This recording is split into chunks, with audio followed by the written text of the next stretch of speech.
बच्चों, कैसे हो आप लोग। आज हम लोग क्लास 12 फिजिक्स का first chapter electric charge and it's property के बारे में हम लोग पढ़ेंगे। तो देखिए, जो फिजिक्स का पेपर विगत वर्षों में हमारा आता जा रहा है वो बहुत ही टफ टाइप का आता है। मीन्स कि अगर हमें बेसिक चीज़ें नहीं पता रहेंगी तो वो हम नहीं कर पाएंगे, इसलिए हमें बेसिक चीज़ों की जानकारी बहुत ही ज़रूरी है। फर्स्ट चैप्टर है हमारा इलेक्ट्रोस्टैटिक्स।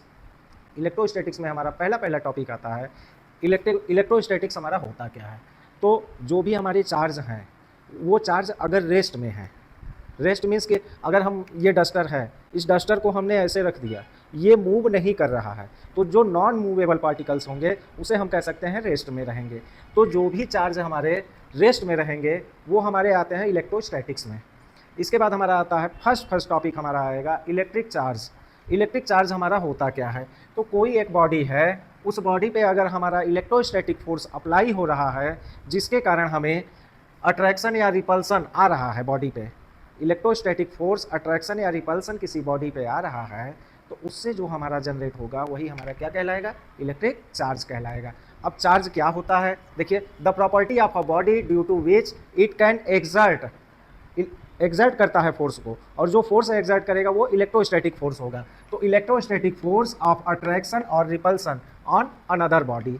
अनदर बॉडी पे क्या होता है, सपोज कीजिए कि ठंडी का दिन है, ठंडी के दिन में हम क्या करते हैं कि हैंड शेक करते हैं या हैंड को रब करते हैं तो क्या होता है कि इलेक्ट्रॉन्स वन बॉडी से अनदर बॉडी पे ट्रांसफ़र होते हैं। तो उसी से हमारा जब फोर्स अप्लाई करेंगे तो या तो अट्रैक्शन होगा या रिपल्सन। तो अट्रैक्शन या रिपल्सन की जो प्रॉपर्टी होती है वही हमारा क्या कहलाता है, इलेक्ट्रिक चार्ज। देखिए, अट्रैक्शन और रिपल्सन ये दोनों चीज़ों में से किसी एक का कंपलसरी है चार्ज के लिए। इसके बाद आते हैं मैटर्स। जैसा कि हमें पता है कि मैटर्स हमारे क्या होते हैं कि कोई आपके मैटर्स जो होते हैं, एनीथिंग, कोई भी चीज़ जो हमारी स्पेस में वेरी कर रहा है वो हमारा एक तरह से मैटर है। जैसे anythings that can occupies space, matter is made of atom. जो एटम होता है उसी से हमारे मैटर बनते हैं। तो देखिए, एटम में हमारे कौन कौन से पार्टिकल होते हैं ये तो आप लोग पढ़े ही होंगे। एटम में हमारे कितने पार्टिकल होते हैं, 3 पार्टिकल हमारे होते हैं, प्रोटॉन, इलेक्ट्रॉन और न्यूट्रॉन। प्रोटॉन को हम P से डिनोट करते हैं, इलेक्ट्रॉन को E से और न्यूट्रॉन को N से। जो प्रोटॉन होता है, प्रोटॉन जो होता है वो हमारा पॉजिटिव चार्ज रखता है, पॉजिटिव बिहेवियर रखता है। इलेक्ट्रॉन जो होता है वो निगेटिव बिहेवियर रखता है, और न्यूट्रॉन पे हमारा कोई चार्ज नहीं होता है, उसको हम कहते हैं कि ये हमारा नो चार्ज है इस पर। अब जब चैप्टर स्टार्ट हुआ है तो इसके पहले बहुत बच्चों में डाउट रहता है कि मास हमारा और चार्ज कितना होता है, ये बच्चे लर्न नहीं करते हैं। जैसा कि बोर्ड एग्जाम में आपको फ्रंट पेज पे ही मास और चार्ज गिवन रहते हैं, बट फिर भी हमें मास और चार्ज याद रहने चाहिए। अगर मास और चार्ज हमें याद रहेंगे तो ईजिली कोई भी वैल्यू हम कैलकुलेट कर सकते हैं। जैसे देखिए, मास में हमारा मास ऑफ प्रोटॉन क्या होता है, 1.672 इंटू 10 की power minus 27 kg। Mass of electron क्या होता है, 9.1 इंटू 10 की power minus 31 kg। Mass of neutron क्या होगा, 1.672 इंटू 10 की पावर माइनस 27 kg। मास में बच्चे बहुत ही कन्फ्यूज होते हैं। चार्ज तो आपका इजी है, या तो पॉजिटिव या तो निगेटिव या जीरो, यही हमारे होते हैं। चार्ज में चार्ज ऑफ प्रोटॉन को हमने अभी क्या बताया कि पॉजिटिव चार्ज होता है, तो प्लस 1.6 इंटू 10 की power minus 19। Charge of electron जो होता है वो माइनस में होता है, इसलिए माइनस 1.6 इंटू 10 की पावर माइनस 19 लिखते हैं। और चार्ज ऑफ न्यूट्रॉन हमारा क्या होता है, न्यूट्रॉन मतलब न्यूट्रस, तो उस पर कोई चार्ज नहीं होता है। न्यूट्रॉन मीन्स न्यूट्रल समझिए। जैसे आप बाइक चला रहे हैं, कह देता है आदमी कि न्यूट्रल कर दो। न्यूट्रल जब हो जाती है बाइक तो एक रेस्ट में हो जाती है, मीन्स वो ना आगे बढ़ सकती है ना पीछे। तो वही हमारा चार्ज ऑफ न्यूट्रॉन जो है वो न्यूट्रल होता है, न्यूट्रल मीन्स जीरो। अब देखिए, बहुत अच्छी चीज़ आपको बहुत जगह क्वेश्चन में पूछता है MCQ में कि कैसे पॉजिटिव चार्ज आता है और कैसे निगेटिव चार्ज जनरेट होगा। तो देखिए, पॉजिटिव चार्ज के लिए जब इलेक्ट्रॉन्स हमारे एक बॉडी से निकलेंगे, रिमूव होंगे, रिमूवल ऑफ इलेक्ट्रॉन, सपोज कीजिए इस पे 10 प्रोटॉन है, इससे हम 2 इलेक्ट्रॉन निकाल दिए। जब 2 इलेक्ट्रॉन निकले इससे, तब इस पे कौन सा चार्ज आ गया, पॉजिटिव। तो जैसे ही रिमूव हमारे इलेक्ट्रॉन होंगे वो पॉजिटिव चार्ज आएगा, और निगेटिव चार्ज के लिए क्या होगा, गेन। जब चार्ज निकला तो कहीं ना कहीं जाके तो मिलेगा ही, जब मिलेगा जहां मीन्स वहां पे गेन होगा। तो गेन ऑफ इलेक्ट्रॉन हमारे जो होंगे वो निगेटिव चार्ज को शो करेंगे। समझिए इसको ऐसे, 2 बॉडी हैं हमारे पास, A और B। यहाँ से हमने 1 इलेक्ट्रॉन यहाँ निकाला, जब ये 8 इलेक्ट्रॉन निकाले तो इस पे इनिशियल में 5 प्रोटॉन थे और 5 प्रोटॉन इस पे भी थे। जब एक हम इलेक्ट्रॉन निकाल दिए तो एक इलेक्ट्रॉन निकालते ही हमारे कितने बच गए, इस पे 4 इलेक्ट्रॉन बचेंगे। तो इस यहाँ पे इलेक्ट्रॉन क्या हुए, निकल रहे हैं तो कौन सा चार्ज आएगा, पॉजिटिव चार्ज। और इलेक्ट्रॉन हमारे यहाँ पे क्या हो रहे हैं, बी वाला गेन कर रहा है। जब गेन कर रहा है तो इस पे कौन सा चार्ज होगा, पॉजिटिव, निगेटिव चार्ज होगा। अब यहाँ देखिए एटम जो होता है, आप लोग पढ़े होंगे केमिस्ट्री में बहुत सारी चीज़ें एटम के बारे में, तो उसमें कुछ हमें डीप बताना है नहीं। जो हमारा न्यूक्लियस होता है, यहाँ पे हमारे प्रोटॉन और न्यूट्रॉन होते हैं और इलेक्ट्रॉन इसके आउटर ऑर्बिट में हमारा मूव करता रहता है। यही हमारा है प्रोटॉन और न्यूट्रॉन के बारे में। अब हम लोग आते हैं प्रॉपर्टीज ऑफ इलेक्ट्रिक चार्ज पे। तो इलेक्ट्रिक चार्ज की प्रॉपर्टी हमारी क्या होती है, चार्ज जो होता है वो इनवेरिएंट होता है। इट मीन्स ये कभी भी डिपेंड नहीं करता है कि चार्ज हमारा रेस्ट में है या मोशन में है। अगर रेस्ट या मोशन पे डिपेंड करेगा तो वो चार्ज की प्रॉपर्टी को शो नहीं करेगा।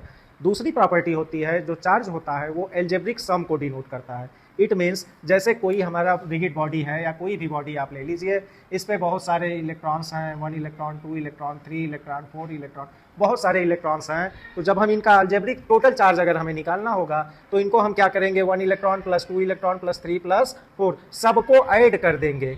तो ये हमारा कहलाता है अलजेब्रिक सम। तो जो इलेक्ट्रिक चार्ज होता है वो अलजेब्रिक सम की प्रॉपर्टी को भी डिनोट करता है। तीसरी प्रॉपर्टी क्या कहती है कि चार्ज जो है वो फॉलो करता है कन्वर्सेशन प्रिंसिपल को।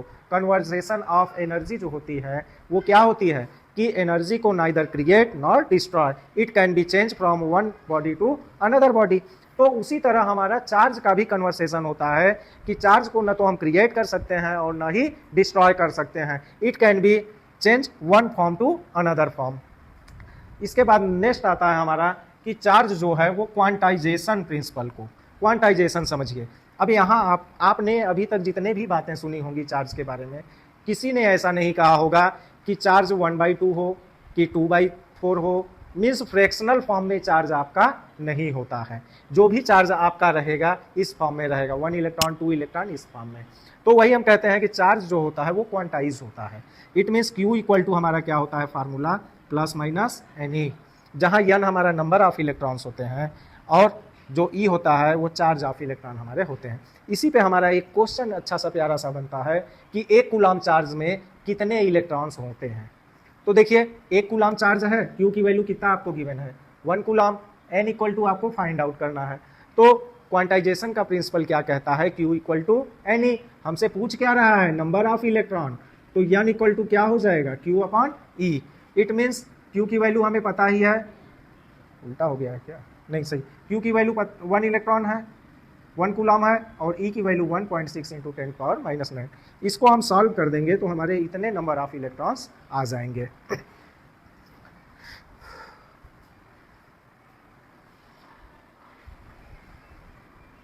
अगला टॉपिक है हमारा मेथड ऑफ चार्जिंग। चार्जिंग जो होती है उसके कितने मेथड्स होते हैं। तो पहला हमारा होता है बाई फ्रिक्शन।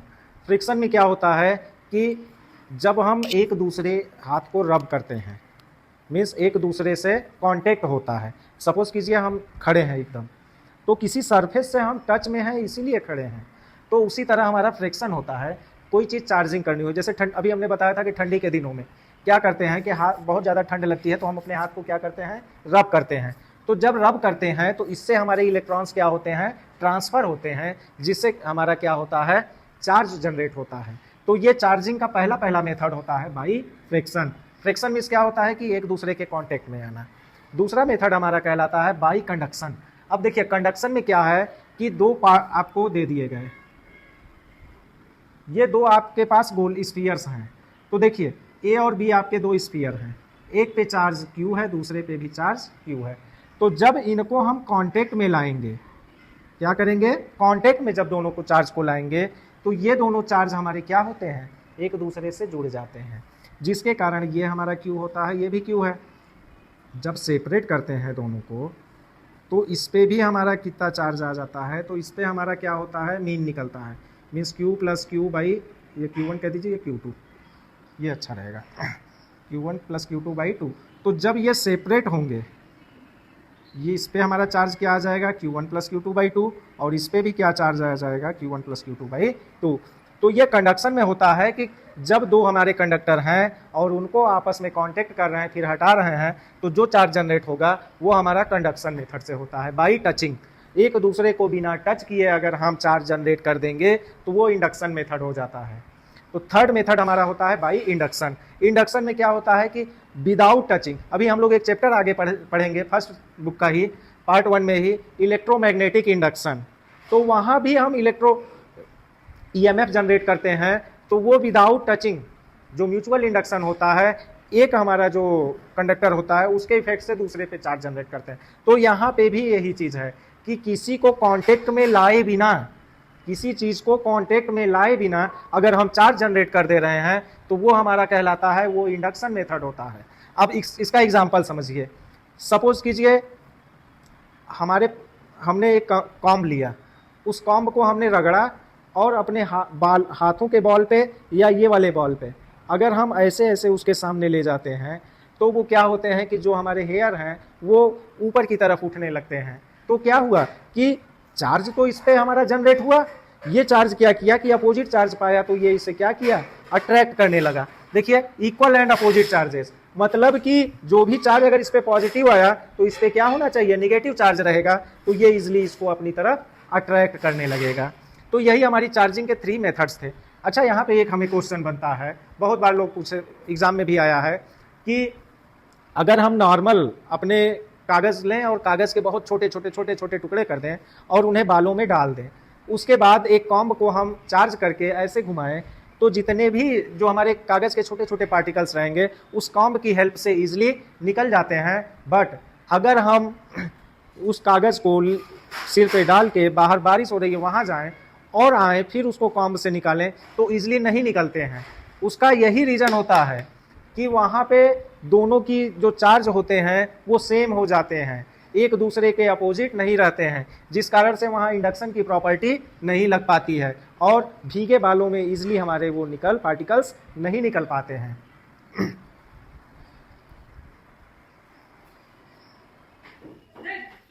अभी हमने पढ़ा है कंडक्शन के बारे में। कंडक्शन में हमने कहा था कि दो हमारे कंडक्टर होते हैं और वहाँ से हमारा एक दूसरे को कांटेक्ट में लाते हैं, तब चार्ज हमारा नया चार्ज जो जनरेट होता है उस पर। तो देखिए जो हमारी चार्जिंग का कंडक्शन मेथड था उसमें हमें 2 टाइप होते हैं, एक हमारा आइडेंटिकल कंडक्टर होता है और दूसरा non identical conductor. Identical conductor जो होता है उसमें आपकी जो भी कंडक्टर रहेंगे उसकी रेडियस सेम रहेगी। तो यहाँ देखिए कि आइडेंटिकल कंडक्टर में रेडियस आपका क्या है, सेम। तो जो दोनों पे चार्ज आएगा, फाइनल चार्ज, जब हम इन्हें कांटेक्ट में ला देंगे, कांटेक्ट में लाने पे जब दोनों का चार्ज हमारा आएगा तो ये हमारा क्या होगा, दोनों का एवरेज। सपोज कीजिए इस पे R है हमारा रेडियस, इसका भी रेडियस R, जब दोनों की रेडियस सेम है तो ये आइडेंटिकल कंडक्टर हुआ। आइडेंटिकल कंडक्टर हुआ तो यहाँ फाइनल के केस में देखिए जब हम Q1 डैश निकालेंगे, इस पे चार्ज Q1 था, जब कांटेक्ट में आया तो चार्ज क्या हो गया, Q1 डैश। Q1 डैश के लिए हम क्या करते हैं कि दोनों चार्ज का सम करके डिवाइड, उसका एवरेज फाइंड आउट करते हैं। तो Q1 प्लस Q2 बाई 2। अगर हम Q2 डैश अगर हमें फाइंड आउट करना है तो उसके लिए भी क्या होगा, Q1 प्लस Q2 बाई 2। ये आपका आइडेंटिकल के केस में ही होता है। अब देखिए इस पे अगर हम एग्जाम्पल लेके बात करें, एक पे 4 माइक्रोकूलम का चार्ज है, दूसरे पे हमारा क्या है, -3 माइक्रोकूलम का चार्ज, और रेडियस दोनों की 5 सेंटीमीटर है। तो ये हमारा क्या हो गया, आइडेंटिकल कंडक्टर होगा, आइडेंटिकल कंडक्टर हुआ। आइडेंटिकल कंडक्टर कैसे पहचानते हैं, जब दोनों की रेडियस सेम होती है। यहाँ रेडियस आपकी सेम हो गया। तो देखिए इसके लिए हमने आपको क्या बताया था कि जो Q1 चार्ज है और जो Q2 चार्ज है दोनों को ऐड करके डिवाइड कर देंगे 2 से। तो देखिए Q1 कितना है आपका 4, ऐड करना है तो माइनस है तो माइनस कर देगा 3/2, 4 में से 3 गया, कितना बचा 1/2, मीन्स 0.5 माइक्रोकूलम। Q2 डैश आपको कैसे निकलेगा, जब हम Q1 डैश पे सेम आ गया तो Q2 डैश पे भी कितना ही आ जाएगा, 0.5 माइक्रोकूलम। इसके बाद दूसरा केस हमारा आता है नॉन आइडेंटिकल कंडक्टर का। नॉन आइडेंटिकल कंडक्टर में हम क्या करते हैं कि रेडियस उसकी, जो भी आपको कंडक्टर दिए रहेंगे, एक अलग रेडियस का रहेगा और दूसरा अलग रेडियस के रहेंगे। उसके केस में ये देखिए, ये बहुत बार एग्जाम में पूछा गया है। R1 और R2 आपको ऐसे ही कह देगा कि दो हमारे नॉन आइडेंटिकल कंडक्टर हैं, जिनको अटैच किया जाता है, अटैच करने के बाद जो फाइनल हमारा चार्ज है उसको फाइंड आउट कीजिए। तो इसके लिए आपको सिंपल ध्यान देना है कि यहाँ आप नॉन आइडेंटिकल के केस में एवरेज नहीं फाइंड आउट करेंगे, क्योंकि रेडियस दोनों की डिफरेंट हो जाएगी, और जब डिफरेंट रेडियस हो गया तब वहां इजिली ऐसे नहीं निकलता है एवरेज से। तो उसके लिए हमारा फाइनल चार्ज का फार्मूला होता है Q1 डैश। अगर हमें निकालना है, पहले वाले का चार्ज निकालना है तो रेडियस पहले की, ये एक शॉर्ट ट्रिक है। देखिए, दोनों का पहले चार्ज ऐड कर दीजिए और दोनों की रेडियस ऐड करके डिवाइड कर दीजिए, और जिस पे चार्ज हम निकाल रहे हैं उसी की रेडियस से मल्टीप्लाई कर दीजिए। तो सपोज कीजिए Q1 डैश के लिए निकालना है, तो चार्ज क्या हो जाएगा, Q1 plus Q2 whole upon R1 plus R2। और किस पे निकाल रहे हैं, Q1 डैश पे ना, तो इसकी रेडियस R1। सिमिलरली इसी तरह हम Q2 डैश के लिए अगर दूसरे कंडक्टर के लिए बात करें, तो चार्ज का सम Q1 plus Q2 upon radius का सम R1 प्लस R2। अब किसके लिए, Q2 के लिए फाइंड आउट कर रहे हैं, तो यहां से हमारी रेडियस क्या आ जाएगी, R2। देखिए एक एग्जांपल हम लेते हैं, जैसा कि पिछला वाला एग्जांपल हमने किया था। यहां देखिए Q1 डैश अगर हमें निकालना है, Q1 डैश निकालना है, तो हम क्या करेंगे, पहले चार्ज दोनों ऐड कीजिए, तो 4 माइनस 3 हो जाएगा अपॉन रेडियस 5 प्लस 4। पहले वाले पे निकालना है तो रेडियस में 5 का मल्टीप्लाई, 4 माइनस 3 1/9 इंटू 5, तो कितना आ गया, 5/9 माइक्रोकूलम।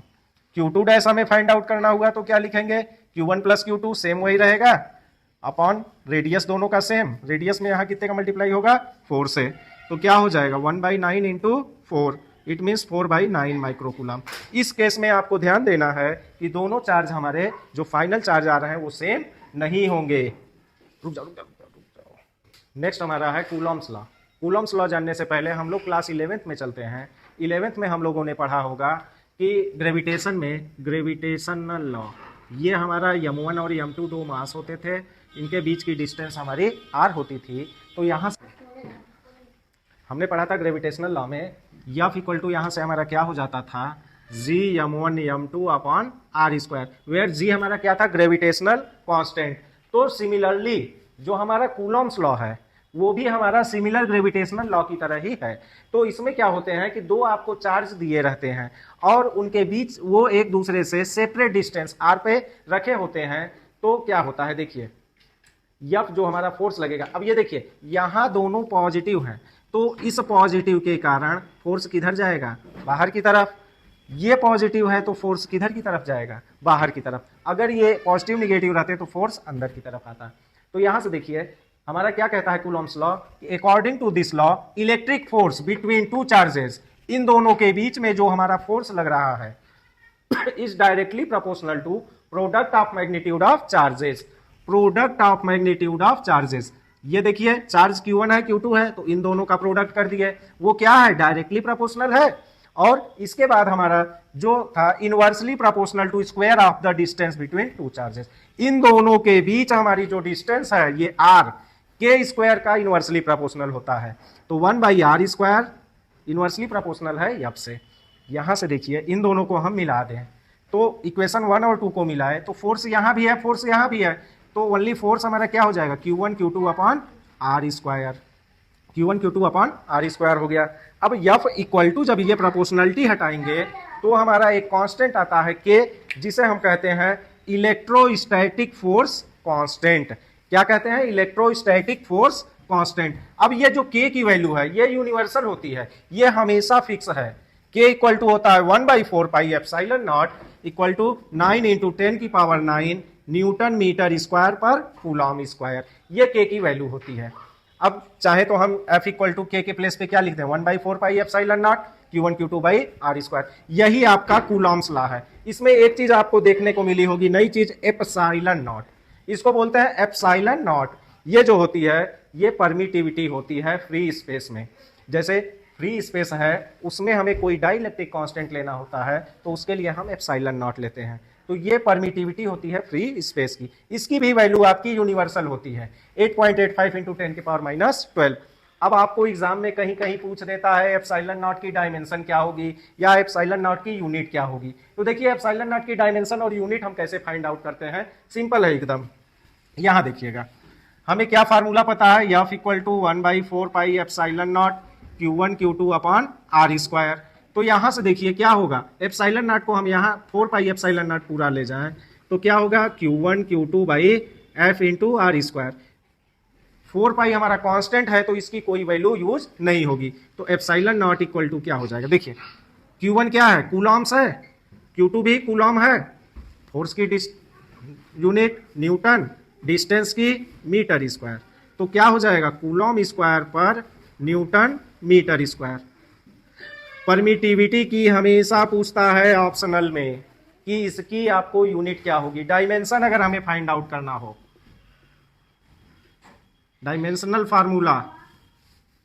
देखिए डायमेंशनल फार्मूला के लिए क्या करते हैं, सेम यहीं से देख लीजिए, तो क्या है कूलॉम, कूलॉम का क्या होता है 80, इलेक्ट्रिक चार्ज की डायमेंशन क्या होती है 80, इसकी भी क्या हो जाएगी 80 हो जाएगी, होल अपॉन फोर्स, फोर्स की क्या होती है dimension ml t power -2। Dimensional formula बहुत बार पूछता है तो ये आपको याद होना चाहिए।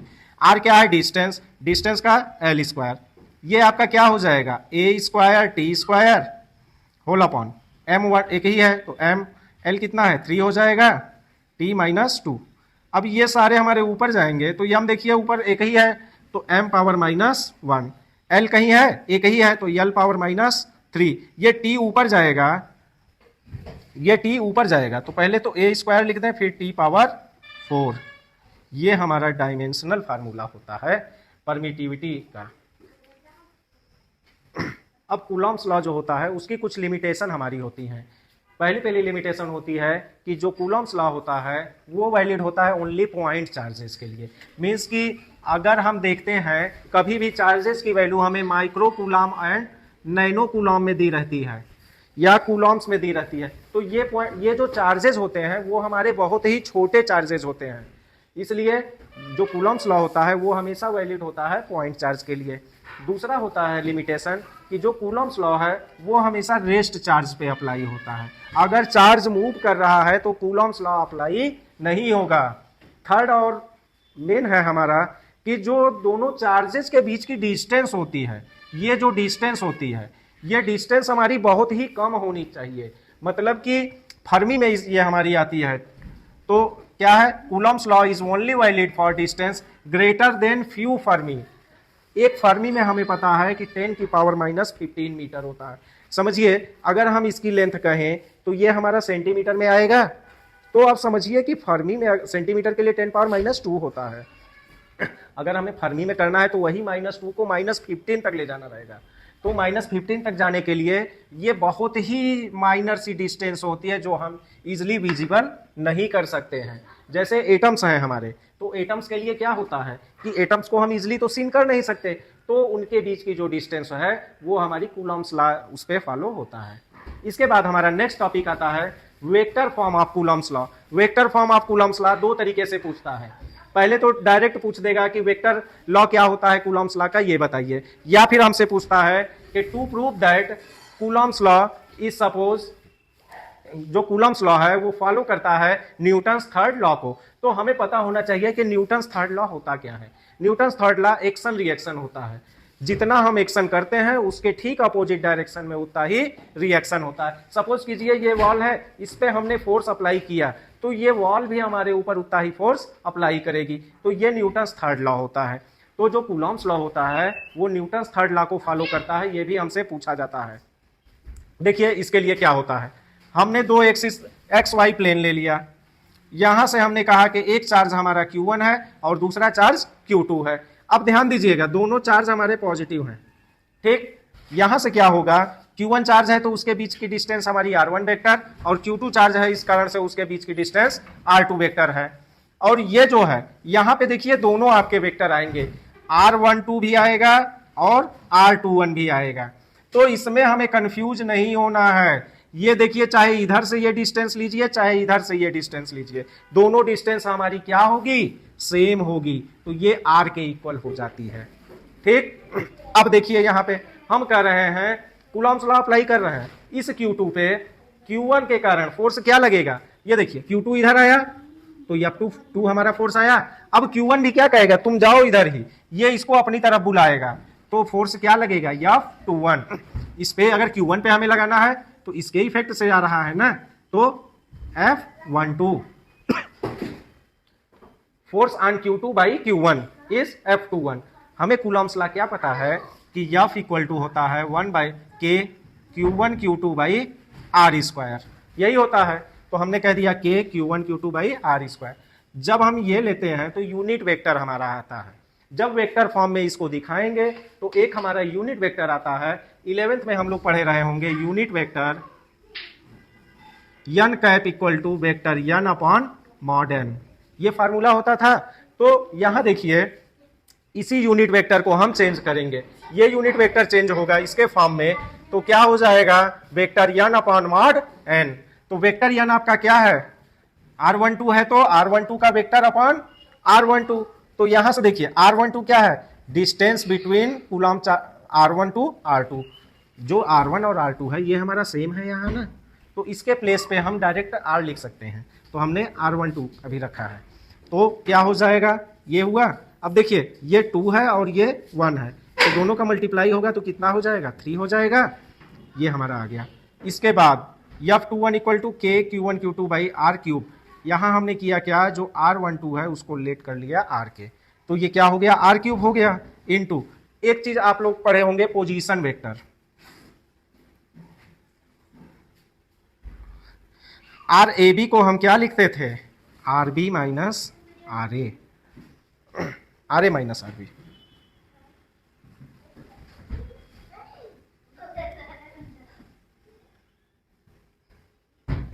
आर ए बी को हम लिखेंगे R B minus R A. तो इस तरह देखिए R12 को अगर हमें लिखना है तो R12 के प्लेस पे क्या लिखेंगे, जो लास्ट में रहेगा वो फर्स्ट आता है, तो R2 माइनस R1। तो यहाँ R12 के प्लेस पे पोजीशन वेक्टर हमने पुट कर दिया, ठीक क्लियर। इसके बाद अब देखिए हमने क्या किया था, इस पर निकाला था फोर्स Q1 के इफेक्ट से। अब हम क्या करेंगे Q1 से हम फोर्स निकालेंगे Q2 के इफेक्ट से। तो यहाँ फोर्स क्या है F12 है, F12 भी हमने निकाल लिया, सब कुछ सिमिलर रहेगा। F21 है तो R2 माइनस R1। अब F12 अगर हम करेंगे तो इतनी तो डिजिट हमारी सेम रहेगी, ये तो हमारा सेम रहेगा, और क्या चेंज होगा 1 2 है तो R1 माइनस R2, F21 है यहाँ पे तो क्या है R2 माइनस R1, तो यहाँ R1 माइनस R2 का वेक्टर हो जाएगा। यही हमारा वेक्टर फॉर्म होता है कूलम्स लॉ का। इसके बाद हमें अगर कभी कभी पूछ देता है कि न्यूटन के थर्ड लॉ को भी प्रूव कीजिए, तो न्यूटन इसी में देखिए इसको इसमें से हम माइनस अगर कॉमन लें, माइनस बाहर कॉमन ले लिए तो R2 माइनस R1 हो जाएगा, R2 माइनस R1 हो गया। ये टोटल वैल्यू हमारी किसकी है F21 की ही है ना, तो F12 equal to minus F21, action जितना हमने किया उसके अपोजिट डायरेक्शन में रिएक्शन हुआ। माइनस साइन क्या इंडिकेट करता है कि उसकी अपोजिट डायरेक्शन को, तो ये हमारा क्या हो गया न्यूटन्स के थर्ड लॉ को भी कूलम्स लॉ फॉलो करता है। डाइलेक्ट्रिक कांस्टेंट, डाइलेक्ट्रिक कांस्टेंट हमारा k की वैल्यू जो होती है वो होता है। तो अगर कोई डाइलेक्ट्रिक कांस्टेंट जो होता है देखिए it is the ratio force between two charges in vacuum to force between same charges in medium. मतलब कि आपको दिया है फोर्स जो वैक्यूम में लग रहा है और कोई दूसरा मीडियम है उस पर जो फोर्स अप्लाई हो रहा है, इन दोनों का रेशियो ही हमारा क्या कहलाएगा डाई इलेक्ट्रिक कांस्टेंट। हमने क्या कहा कोई मीडियम है हमारा, उसमें हमारा जो फोर्स लग रहा है और वैक्यूम या एयर में जो हमारा फोर्स अप्लाई हो रहा है, उन दोनों का रेशियो ही हमारा क्या है dielectric constant. Means K equal to FO upon FM। O से क्या होता है आपका एयर और वैक्यूम, M से क्या होता है मीडियम। तो देखिए FO हमारा क्या हो जाएगा 1/4 pi epsilon naught Q1 Q2 by R square. और अगर यही हम किसी मीडियम की बात करते हैं तो वहाँ एप्सिलॉन नॉट जो होता है एप्सिलॉन M हो जाता है। एप्सिलॉन M इसको कहते हैं परमिटिविटी इन मीडियम। तो मीडियम में हमारा हो गया, यहां से देखिए ये और ये दोनों सेम है, कट जाएंगे 1/4 पाई और 1/4 पाई ये भी कैंसिल हो जाएगा। बचेगा क्या, ये देखिए थोड़ा सा यहाँ शॉर्टकट हमने कर दिया, 1/ε0 है, होल अपॉन क्या बचा 1/ε। अब ये देखिए डिनोमिनेटर के नीचे डिनोमिनेटर है तो ये कहाँ आ जाएगा ऊपर आ जाएगा और ये वैल्यू कहाँ आ जाएगी डिनोमिनेटर में। तो k इक्वल टू क्या हो गया ε m अपॉन ε0। यही जो वैल्यू होती है ratio of permittivity in medium and ratio and permittivity in vacuum, इन दोनों का रेशियो हमारा क्या कहलाता है, इन दोनों का रेशियो ही हमारा कहलाता है रिलेटिव परमिटिविटी। उसको हम डिनोट करते हैं एप्सिलॉन आर से। देखिए here ratio of permittivity of medium, permittivity of medium means ये to the permittivity of vacuum, ये इन दोनों का रेशियो हमारा क्या कहलाएगा, रिलेटिव परमिटिविटी। यहाँ पे जो के है और एप्सिलॉन आर है, रिलेटिव परमिटिविटी दोनों सेम होते हैं। अब कुछ चीज़ों के लिए हमें डाइलेक्ट्रिक कांस्टेंट पता होने चाहिए, जैसे कि के जो हमारा एयर या वैक्यूम जहां हम लेंगे, एयर या वैक्यूम के लिए के की वैल्यू 1 होती है। जो मेटल होता है, मेटल के लिए के की वैल्यू आपकी क्या होगी, इनफाइनाइट होगी। और अगर हम वाटर लें तो उसके लिए 81 हम लेते हैं। ये 3 वैल्यू हमारी डाइलेक्ट्रिक कांस्टेंट की होती है।